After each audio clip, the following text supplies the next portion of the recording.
네, 이제 오늘 하나님께서 주신 말씀 우리 함께 보겠습니다. 창세기 46장 28절로부터 34절의 말씀입니다. 창세기 46장 28절에서 34절 말씀, 제가 말씀을 봉독하겠습니다. 이스라엘이 유다를 자기보다 앞세워서 요셉에게 보내어 야곱 일행이 고센으로 간다는 것을 알리게 하였다. 일행이 고센 땅에 이르렀을 때에 요셉이 자기 아버지 이스라엘을 맞으려고 병거를 갖추어서 고센으로 갔다. 요셉이 아버지 이스라엘을 보고서 목을 껴안고 한참 울다가는 다시 꼭 껴안았다. 이스라엘이 요셉에게 말하였다.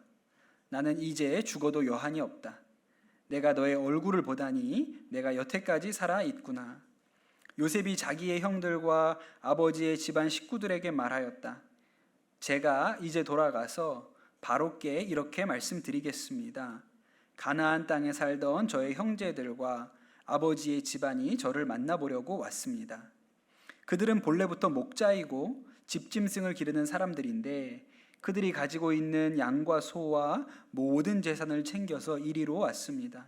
이렇게 말씀을 드려둘 터이니 바로께서 형님들을 부르셔서 그대들의 생업이 무엇이요 하고 물으시거든 종들은 어렸을 때부터 줄곧 집짐승을 길러온 사람들입니다. 우리와 우리 조상이 다 그러합니다 하고 대답하셔야 합니다. 그래야 형님들이 고센 땅에 정착하실 수 있습니다. 이집트 사람은 목자라고 하면 생각할 것도 없이 꺼리기 때문에 가까이 하지 않습니다. 아멘. 하나님의 말씀입니다. 얼마 전에 제가 우리 가족들하고 같이 밥을 먹는데 아이들하고 밥을 먹었는데 그날 메뉴가 도가니탕이었습니다. 도가니가 뭔지 아시죠? 이렇게 소 무릎 연골, 그게 도가니잖아요. 거기다 이제 도가니탕에다 밥을 말아서 아이들에게 밥을 줬는데 둘째가 그 안에 들어있는 그 도가니가 먹기 싫다는 거예요. 미끈미끈하고 그러니까요. 그게 먹기 싫다 그러는 거예요. 그래서 제가 우리 아들한테 젤리야 젤리야 거기다 젤리를 넣었잖아. 젤리야 그거 젤리니까 먹어 그렇게 얘기를 했거든요. 그랬더니 우리 둘째가 저를 이렇게 쳐다보는데 아주 한심하다는 눈빛으로 밥에다가 젤리를 넣으면 어떡해? 누가 젤리를 밥에다가 넣어? 저한테 그러는 거예요. 그래서 제가 그렇구나. 밥에다가는 젤리를 넣으면 안 되지. 그렇게 생각을 했습니다. 젤리와 밥은 섞어 먹을 수 없습니다. 아시죠? 섞어 먹으면 안 되죠. 제가 오늘 설교 제목을 가지고 좀 고민을 했는데요. 그냥 설교 제목을 구별되어 살아가기라는 아주 점잖은 제목으로 정했습니다. 그런데 원래 제가 붙이고 싶었던 설교 제목은 짬짜면은 되지만 짜파구리는 안 된다라는 제목이었어요. 근데 이렇게 붙이면 저 목사님이 조회수에 환장을 했구나. 아주 어그로를 끌려고 아주 하여튼 어떻게든 조회수를 올려보려고 이제 별짓 다 하는구나 이런 비난을 받을까봐 차마 그렇게 정하지 못하고 그냥 점잖게 구별되어 살아가기로 했습니다. 여러분 짬짜면은 짬뽕과 짜장이 같이 있지만 구별되어 있습니다. 그렇죠? 한쪽에는 짬뽕이, 한쪽에는 짜장이 있죠. 그런데 짜파구리는 어때요? 짜파게티와 너구리가 섞여 있습니다. 여러분 왜 짬짜면은 되고 짜파구리는 안 되는지 오늘 말씀을 통해서 여러분과 함께 생각해 보면 좋겠습니다. 먼저 드디어 야곱이 요셉을 만나게 됩니다. 요셉이 고센 땅까지 마중을 나와서 아버지와 가족들을 이제 만나죠. 이 아들이 아버지 심부름으로 형님들 보러 나간다고 나갔다가 헤어지고 22년이 지난 거예요. 22년 만에 아버지를 다시 만나게 되었죠. 야곱 입장에서는 죽은 줄 알았는데, 내 아들이 죽은 줄 알았는데 살아서 이렇게 만나게 된 것입니다. 성경이 이렇게 기록하죠. 요셉은 이제 아버지 이스라엘을 보고 한참 목을 껴안고 울었고요. 또 이스라엘은, 야곱은 요셉에게 이렇게 얘기했습니다. 나는 이제 죽어도 여한이 없다. 내가 너의 얼굴을 보다니 네가 여태까지 살아있다니 나는 죽어도 여한이 없다. 그렇게 이야기를 합니다. 여러분 이 감동이 이렇게 느껴지십니까? 이게 어떤 마음일지? 제가 볼 때 우리 한국 사람들은 이 느낌에 대해서 그래도 좀 감이 있다고 싶어요. 우리는 이런 일이 많았지 않습니까? 이산가족 찾기라고 옛날에 그렇게 텔레비전에서도 하고, 또 남북 이산가족 상봉 행사 그런 장면을 보면 뭐 정말 끌어안고 울고, 우리는 이런 장면들을 많이 봤죠. 그 한국 교회사에 아주 기념할 만한 분 중에 장기려 박사님이라는 분이 계세요. 의사 선생님. 한국의 슈바이처라고 불리죠. 부산의 복음병원이라는 병원을 개원하셔서 가난한 사람들, 돈 없는 사람들 병원에 오면 당신이 원장인데 문 열어놓고 도망가라고, 병원비 없다 그러면 도망가라고, 그러고 뭐 그러셨던 분이시죠. 또 우리나라 의료사에서는 의료보험을 처음으로 도입하신, 자기 병원에 미리 조금씩 내고 저렴한 비용으로 의료 혜택을 받을 수 있도록 이런 일을 처음으로 시도하신 분이기도 하십니다. 아주 특별한 분이죠. 그런데 이 장기려 박사님이 한국전쟁 때 월남하신 분이세요. 원래는 평양 분이시고 평양에서 병원을 하시다가 이제 한국전쟁 때 월남을 하셨죠. 북한에서도 굉장히 존경받는 의사였습니다. 김일성 수술을 할 정도로 존경받는 의사이셨고, 또 거기서 결혼하셔서 6남매를 두셨는데, 그 한국 전쟁 중에 국군이 평양을 수복한 적이 있었죠. 그때 그 국군 중에 부상병들을 평양에서 서울로 실어 나르는 버스가 이제 가게 되었습니다. 근데 이제 부상병들이다 보니까 의사 한 명이 동승하면 좋겠다, 그래서 장기려 박사님이 그 버스에 동승하기로 해요. 그래서 잠깐 이 부상병들을 데려다 놓고 본인은 평양으로 올 생각이었죠.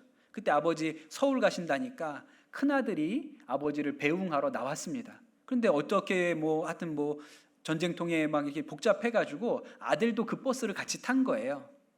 그리고 버스 타고 서울 내려갔는데 다시는 북한으로 갈 수 없게 되어버렸습니다. 그러니까 무슨 가족하고 작별 인사 이런 거 하나도 없이 그냥 큰 아들 하나 데리고 잠깐 서울 간다고 왕진 가방 하나 들고 내려가셨다가 가족들하고 영영 이별을 하신 거예요. 5남매와 아내와 생이별을 그렇게 하게 되었죠. 그리고 나서 장기려 박사님이 그렇게 아들 하나 데리고 남해 오셔가지고 45년 동안 재혼하지 않고 혼자 사셨습니다. 주위에서 재혼하시라 이런 얘기 많이 했죠. 그런데 장기려 박사님이 이렇게 얘기를 하셨어요.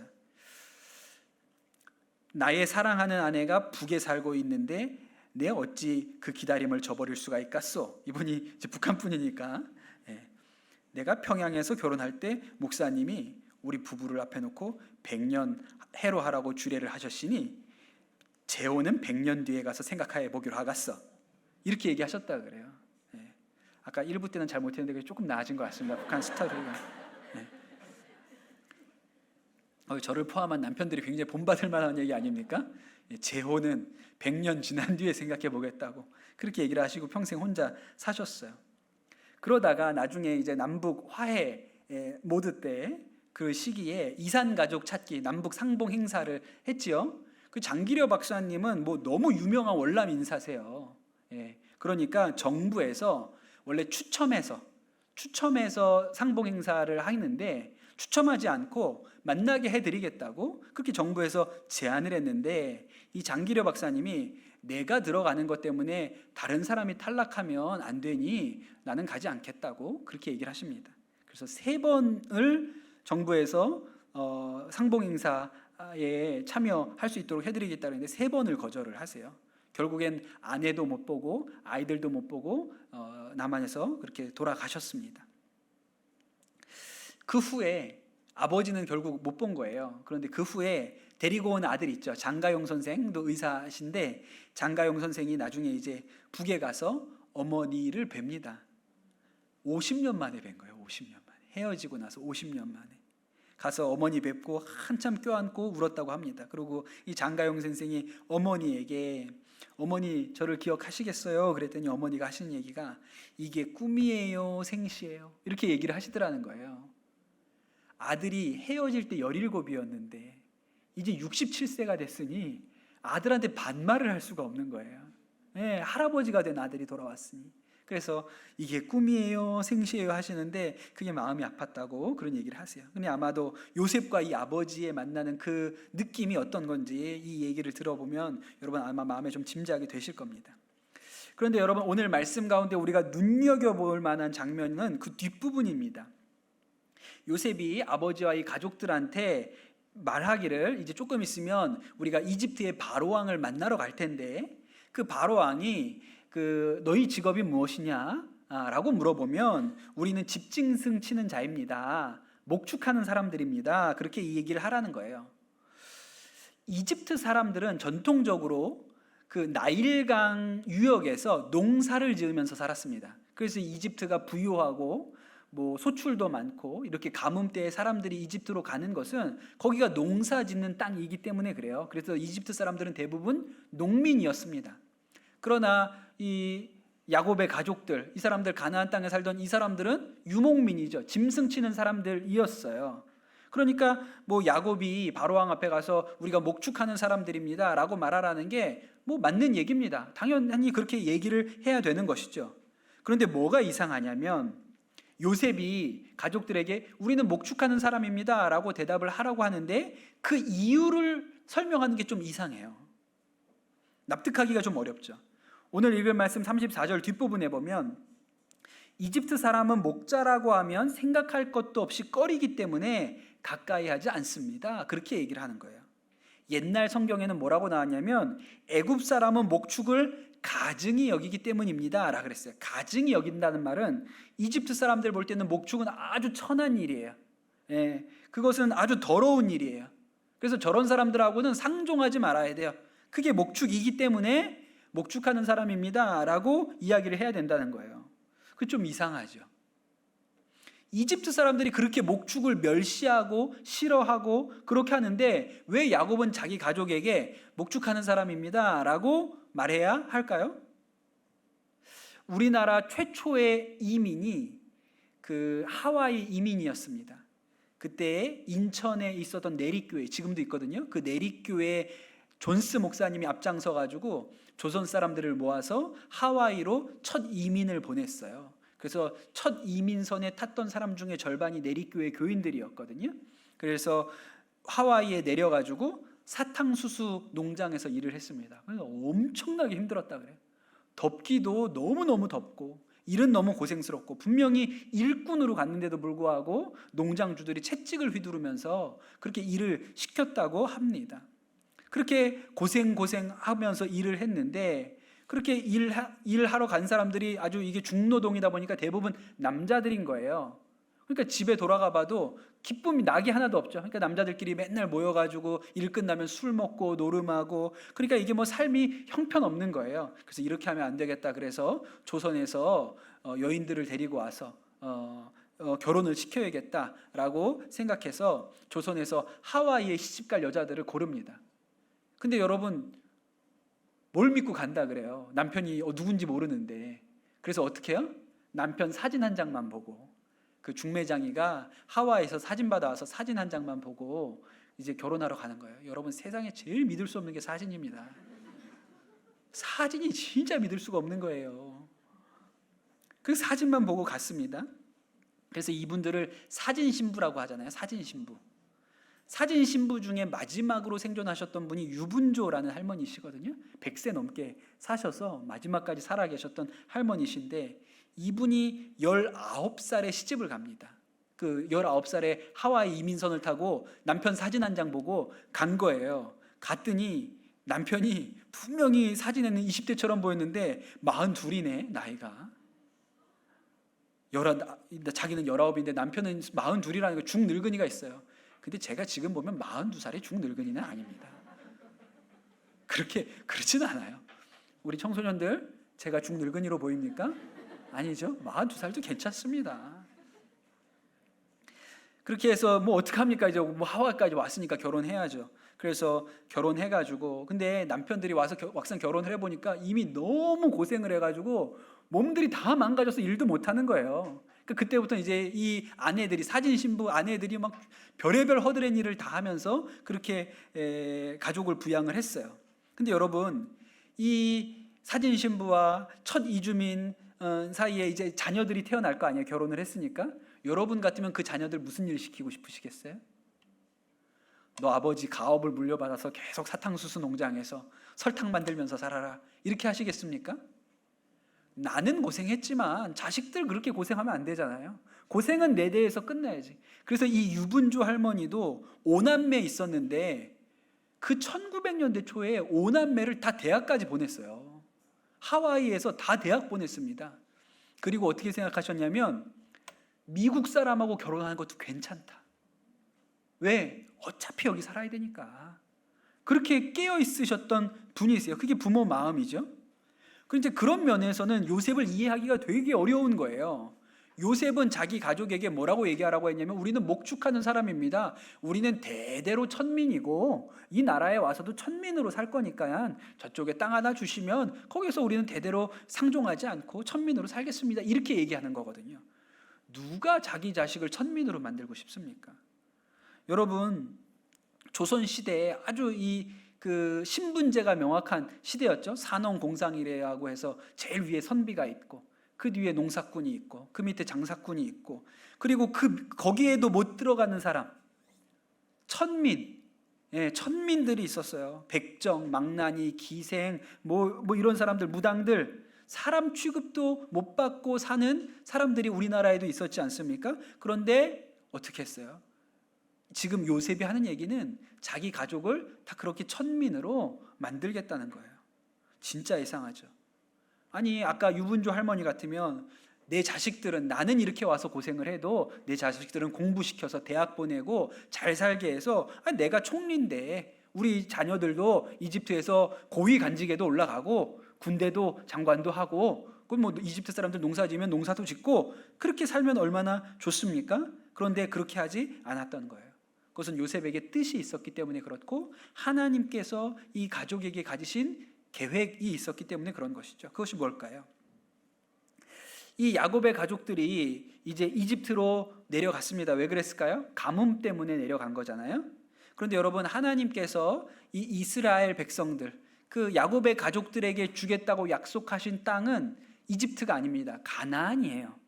그리고 약속을 하나 더 주셨는데 뭐냐면 아브라함과 이삭과 야곱에게 똑같이 주셨던 약속, 너의 자손이 셀 수 없이 많아지게 하겠다. 그렇게 약속을 주셨잖아요. 그런데 문제는 가나안 땅은 그렇게 큰 민족을 이루기에는 좋은 땅이 아니에요. 그만큼 기름지지가 않습니다.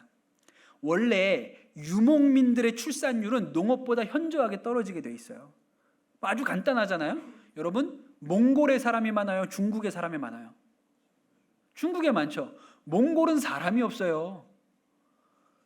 하루 종일 차를 타고 가도 저 멀리 지평선 너머에 양치는 사람 하나가 아련히 손을 흔듭니다. 그게 몽골이에요. 사람이 없으니까. 기차만 지나가도 너무 반가워. 그게 몽골이에요. 그 중국은 어때요? 바글바글 하잖아요. 바글바글해요. 그게 목축과 농업의 차이예요. 생산력 자체가 다른 것이죠. 그러니 가나안 땅에서는 큰 나라를 만들기가 어렵습니다. 그러니까 하나님께서 하나님의 약속을 이루시려고 큰 민족을 이루겠다고 하신 그 약속을 이루시기 위해서 이집트로 보내신 거예요. 이 가족을. 그래서 나중에 430년이 지나고 나니까 장정만, 남자 어른만 60만이 되었다고 하지 않습니까? 엄청난 민족을 이루게 되지요. 이집트에 갔으니까 그 일이 가능한 거예요. 또 한 가지, 이제 야곱이 가나안 땅에 들어와 보니까요, 가나안 땅에 들어와서 겪게 되는 위기가 뭐냐면 자꾸 피가 섞인다는 거예요. 야곱이 가나안 땅에 들어와서 처음으로 정착한 곳이 세겜이었거든요. 그 세겜에서 일어났던 사건을 기억하십니까? 하몰의 아들 세겜이라는 사람이 야곱의 딸 디나에게 반했어요. 그래서 디나를 데려다가 겁탈을 하죠. 그리고 나서 이걸 수습을 해야 되니까 너네 집안하고 우리 집안이 결혼하자. 우리 결혼해가지고 그냥 아이 낳고 교류하면서 그렇게 행복하게 살자. 그렇게 제안을 합니다. 그때 이제 야곱의 아들들이 나서가지고 하몰의 집안을 완전히 멸절시켜 버리죠. 그런데 가나안 땅에 살면 계속 이런 일이 생기는 거예요. 결혼하자. 너네 집안이나 우리 집안이나 어차피 여기서 사는 거 다 혼인하고 살자. 이렇게 되는 거죠. 이집트도 마찬가지입니다. 지금 이집트에 내려가면 이집트에 살려면 이집트 사람들하고 결혼해야 되잖아요.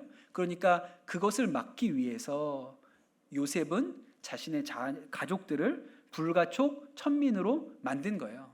그래야 이집트 사람들이 저 사람들은 더러워, 불결해, 저 사람들하고는 결혼하면 안 돼. 그래야 자신의 가족들이 이집트에서 순수성을 유지할 수 있기 때문에 그렇습니다. 야곱이 볼 때도 그렇고 요셉이 볼 때도 그렇고 하나님이 그들에게 주신 일은 이 이집트는 영원히 살 곳이 아니라는 거예요. 잠깐 있다가 돌아갈 곳입니다. 그러니 잠깐 살 곳이 너무 좋으면요 돌아가고 싶은 마음이 없어요. 이집트 사람들하고 다 피가 섞여 버리잖아요. 결혼해서 애 낳잖아요. 그럼 나중에 누가 돌아가요? 그런데 하나님이 약속하신 땅은 가나안입니다. 그래서 돌아가려면 이집트에서의 삶은 좀 불편하고 힘들고 어려워야 돼요. 그래야 떠나죠. 근데 나중에 여러분 생각해 보세요. 430년 동안 이집트 사람들 밑에서 종살이하며 살았는데도 가다가 조금 힘들면 이집트로 돌아가자. 가다가 조금 힘들면 이집트로 돌아가자. 그러니 여러분 이집트에서 잘 먹고 잘 살았어 봐요. 누가 가나안 땅 돌아간다고 하겠습니까? 거기에다가 다 섞여가지고 애 낳고 결혼하고 나중엔 누가 히브리 사람인지 누가 이스라엘 사람인지도 구분이 안 되면 누가 돌아가겠어요? 그러니 요셉이 생각할 때는 돌아갈 때를 위해서 이 땅에서는 좀 불편하게 모자르게 천대받더라도 그렇게 따로 떨어져서 살아야지 그렇게 생각을 했던 것입니다. 여러분 오늘 이 말씀이 우리에게 주는 메시지는 뭘까요? 국제 결혼은 하면 안 된다 라는 이런 교훈을 주려는 것이 아니죠. 여러분 이 땅은 잠시 머물 곳이라는 거예요. 이 땅에서 너무 편하게 안락하게 살려고 생각하면 안 되죠. 그러면 영원한 우리가 돌아가야 할 영원한 하나님의 나라에 대해서 잊어버리게 됩니다. 장기려 박사님이 그렇게 사랑하는 아내를 45년 동안 기다리며 사셨잖아요. 수저를 지키면서 그렇게 사셨어요. 그런데 참 이해할 수 없이 아내를 만나게 해주겠다는데 그것도 정부에서 3번이나 만날 기회를 주겠다고 하는데도 마다하시잖아요. 그게 진짜 이해가 안 되는 거예요. 어떻게 그럴 수가 있죠? 장기려 박사님이 이런 얘기를 하세요. 신혼 시절에 어느 날이던가 나는 마루에 앉아 책을 읽고 있었고 아내는 마당에서 빨래를 널고 있었어. 잠시 책에서 눈을 떼고 아내의 모습을 바라봤지. 그때 마침 아내도 나를 쳐다보는 거야. 아내의 고운 눈빛이 잔잔하게 나를 향했지. 아주 짧은 순간이었어. 그런데도 그 눈빛에서 영원을 느꼈어. 저 사람과 나는 영원히 함께 하는구나 하는 그런 느낌. 남편들 좀 본받으세요. 저와 제 마음과 이렇게 비슷하죠. 네. 제가 우리 아내가 깨 있을 때는 이런 생각이 잘 안 들지만 자고 있을 때는 가끔 그런 생각이 듭니다. 그리고 또 한 가지 드는 생각은 45년 떨어져 있었으니까 이런 생각을 하는 게 아닐까 이런 생각도 좀 하게 됩니다. 나중에는 가서 아내를 만나지는 못했지만 서신 교환을 하셨다 그러더라고요. 장기려 박사님하고 아내하고 편지를 주고 받으셨다 그래요. 장기려 박사님이 사모님께 보낸 편지가 있습니다. 40년간 남한에 살면서 재혼하라는 권유도 많이 들었다오. 그러나 우리 사랑은 영원하다. 만일 우리 둘 중 누가 하나라도 세상을 떠나게 된다면 이 사랑은 없어지는 것인가? 아니다. 이 사랑은 우리가 육으로 있을 때뿐 아니라 떠나 있을 때에도 영원히 꺼지지 않는 생명의 사랑이다. 그렇게 생각하고 당신을 기다렸어. 대단한 편지 아닙니까? 장기려 박사님이 왜 3번이나 아내를 만날 수 있는 기회를 그렇게 기다리고 사모했던 아내를 만날 수 있는 기회를 포기했을까요? 하나님 나라에 가면 영원히 헤어지지 않고 살 거니까. 이 땅에서 못 볼 수도 있지만 이 땅에서 못 보는 것이 전부가 아니고 하나님 나라에 가면 우리 아내랑 절대로 헤어지지 않고 영원히 함께 할 거라고 믿었기 때문에 그가 3번이나 기회를 물렸던 것이죠. 그리고 이 땅에서 혼자 사는 불편과 외로움을 견디었습니다. 왜요? 영원히 같이 살 날이 있다고 분명히 믿었기 때문에 그렇죠. 여러분 마찬가지입니다. 그래서 그리스도인에게는 이 땅에서 잘 먹고 잘 사는 것보다 더 중요한 게 있어요. 그것은 섞이지 않고 사는 것입니다. 이 땅에서 거룩하고 구별되어 그리스도인으로 사는 거예요. 어차피 우리는 이 세상에서 살아야 합니다. 같이 살아야 돼요. 그러나 섞이지 않고 거룩하게 구별되어 사는 것이 이 땅에서 잘 먹고 잘 사는 것보다 훨씬 중요한 것이라는 것을 우리에게 알려주는 것이죠. 제가 몇 번 드린 이야기인데 이집트에 제가 가보게 된다면 꼭 가보고 싶은 곳이 있습니다. 이집트 한번 가보긴 했거든요. 뭐 피라미드도 보고 왔어요. 그런데 못 가본 데가 있는데 뭐 오늘 말씀에 나온 고센 땅, 거기도 한번 가보고 싶어요. 어떤 데인지 가보고 싶고. 근데 진짜로 가보고 싶은 곳은 지금 이집트의 그리스도인들이 살고 있는 고센 땅이 있어요. 카이로, 이집트의 수도가 카이로잖아요. 그 카이로 근교에 목가땀이라는 마을이 있습니다. 목가땀. 그 목가땀은 어떤 마을이냐면 카이로에서 나오는 모든 쓰레기가 목가땀에 다 모입니다. 그리고 목가땀에 사는 주민들이 그 쓰레기를 분리수거해서 폐품을 팔아가지고 먹고 살아요. 그러니까 그 목가땀에 사는 사람들은 이집트 사회에서 가장 멸시받는 사람들, 천대받는 사람들, 불가촉 천민들로 생각이 돼요. 그런데 그 사람들이 다 그리스도인들입니다. 콥틱 교회, 이집트에는 옛날부터 콥틱 교회라는 자생적인 기독교회가 있었거든요. 그 콥틱 교회 그리스도인들이 삽니다. 요새 이집트에 간 사람들이 그 소문을 듣고 예수 안 믿어도 거기를 한번 가본다고 찍어 올린 유튜브 영상들이 많아요. 근데 그 마을에 들어가자마자 숨을 쉴 수가 없다. 너무 악취가 나니까 숨 쉬기가 어렵고 그냥 동네가 막 쓰레기를 태워서 늘 연기 속에 이렇게 있고 뭐 그래요. 그래서 보면 충격적이다. 그렇게 얘기들을 합니다. 이집트 정부에서 이 콥틱 그리스도인들에게 그들이 개종하면 이슬람교도로 개종하면 이 쓰레기 마을을 벗어날 수 있게 해주겠다고 그들을 회유합니다. 또 그들이 개종만 하면 아파트를 주겠다. 그런 식으로 유혹을 한다 그래요. 그런데 이 목가땀 마을에 사는 그리스도인들은 우리가 무슬림으로 아파트에 사는 것보다 그리스도인으로 쓰레기 마을에 사는 것이 영광이다.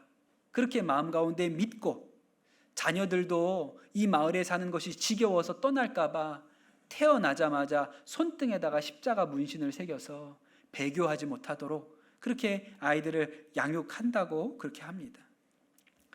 그 목가땀 마을, 그 쓰레기 마을을 지나가면 그 뒤에 돌산이 하나 있대요. 옛날에 채석장으로 썼던 돌산이 있는데 그 돌산을 깎아서 만든 거대한 예배당이 거기에 있다고 해요. 성사만교회라고 불리는데 이 목가땀에 있는 그리스도인들은 일주일 내내 그 쓰레기 더미 마을에서 살다가 주일이 되면 다 하얀 옷으로 갈아입고 그 예배당에 가는 것, 일주일에 한번 그 예배당에 가서 예배 드리는 것을 인생의 영광으로 알고 산다고 합니다.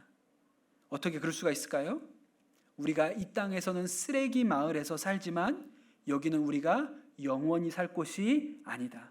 우리가 이 땅에서 믿음 지키고 쓰레기 마을에서 살면 우리가 일주일에 한번 저 좋은 예배당에 나가 예배 드리는 것과 비교할 수 없는 하나님의 영광 가운데 영원히 살게 될 것이라고 믿기 때문에 그들이 그 악취와 더러움을 견디며 살고 있는 것이죠. 여러분, 요셉이 그랬던 것입니다. 왜 자신의 사랑하는 가족을 불가촉 천민으로 만들고 싶겠습니까? 그러나 이 땅의 삶이 너무 부유하고 편안하면 나중에 안 돌아갈까 봐, 이 땅에서 다 섞여서 살면 나중에 하나님이 약속하신 땅으로 돌아가지 않을까 봐, 이 땅에서 잘 먹고 잘 사는 것보다 불가촉 천민으로 살면서 돌아갈 하나님의 약속의 땅을 사모하는 것이 옳겠다. 그렇게 마음에 먹었기 때문에 가족들을 불가촉 천민으로 만들었던 것이죠. 사랑하는 성도 여러분, 우리는 짬짜면으로 살아야지 짜파구리로 살면 안 됩니다. 이 땅에서 살지만 구별되어 살아야지. 섞여서 살면 안 되는 것이죠. 거룩이라는 말은 구별되었다는 뜻입니다. 구별되었다. 세상이 다 휴일이라고 놀러 갈 때 우리는 예배드리러 갑니다. 그게 거룩이죠. 다른 친구들은 다 시험 기간에 나는 공부하러 도서관 가야 돼 라고 할 때 나는 좀 손해보더라도, 공부할 시간 좀 줄어들더라도 예배당에 나와서 예배 드려야지, 그게 거룩인 거예요. 세상 사람들이 다 돈이 최고라고 생각해서 수단과 방법을 가리지 않고 돈 벌려고 할 때 하나님 기뻐하시는 것이 아니면 손해보더라도 포기해야지 라고 마음 먹는 것이 거룩입니다. 이 땅에서 손해보고 하나님 나라에 가서 잘 살면 되니까 그렇게 믿는 것이 거룩입니다. 바라기는 우리 모든 강남 선한목자교회의 우리 성도들이 이 땅에 어쩔 수 없이 우리가 이 땅에 살아가지만 잠시 머무는 이 땅 가운데 잘 먹고 잘 사는 것을 목표로 삼지 않게 되시기를 예수님의 이름으로 축복합니다. 이 땅에서 살아가는 우리는 거룩이 목표입니다. 구별되어 살다가 나중에 영원한 하나님 나라에서 칭찬받는 것, 이 땅의 삶은 다 잠시 잠깐 사라지고 지나갈 것이요 영원한 하나님의 나라가 있으니 이 땅에서 좀 손해보고, 이 땅에서 좀 멸시당하고, 이 땅에서 좀 천대받고, 이 땅에서 좀 불편하게 살더라도 그렇게 살다가 하나님 앞에 부름받아 영원한 하나님의 안식 가운데 그렇게 들어가는 영광이 우리 모든 성도들에게 임하시기를 예수님의 이름으로 축복합니다. 하나님, 오늘 우리가 주의 말씀을 들었습니다. 요셉이 그의 사랑하는 가족을 불가촉 천민으로 만든 것은 그들이 이 땅을 영원히 살 곳으로 여기지 않고 하나님이 약속하신 가나안 땅을 사모함으로 살아가도록 그리한 것을 우리가 말씀을 통하여 깨달았습니다. 우리도 우리가 돌아가야 할 본향이 있는 것을 깨닫게 하여 주시옵소서. 이 땅에 잠시 머무를 이 땅에서 잘 먹고 잘 사는 것이 우리 인생의 목표가 되지 아니하게 도와주시고, 우리가 이 땅에서 비록 불편하고 손해보고 또 멸시당하더라도 영원한 하나님 나라를 사모하는 믿음의 눈이 열려 거룩하게 살아가는 믿음의 힘이 우리 가운데 있게 하여 주시옵소서. 주님, 우리가 주님의 영광을 사모합니다. 우리의 눈을 열어 주시옵소서. 하나님, 그 하나님이 부어주시는 영광 가운데 들어가게 하여 주시옵소서. 감사합니다. 모든 말씀 우리 주 예수 그리스도의 이름으로 기도드립니다. 아멘.